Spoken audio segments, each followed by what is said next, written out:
मी स्नेहा निवृत्ती काळे उर्फ सागर निवृत्ती काळे तृतीयपंथी म्हणून माझी अशी ओळख आहे. मी राहणार गोडेगाव शिंदेवाडी.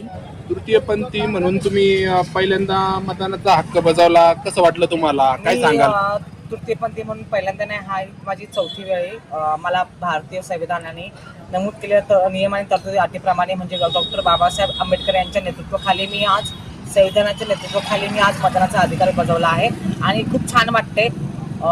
एक अधिकार आहे, एक सर्वसामान्य व्यक्तीचा तो अधिकार आहे आणि लोकशाही आहे आणि लोकशाहीचा पूर्णपणे अधिकार आहे. आपण मतदान कोणाला पण करा, योग्य उमेदवाराला निवडून देण्याचं आपलं काम आहे.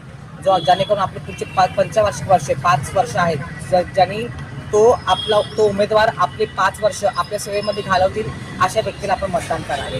तुम्ही खासदारकीची पण निवडणूक लढवला होता? हां, मी लोकसभाची 2021मध्ये मुंबईमधून लोकसभा निवडणुकीमध्ये उभी होते मी, पण काही कमी कारणामुळे मला यश नाही प्राप्त झाले.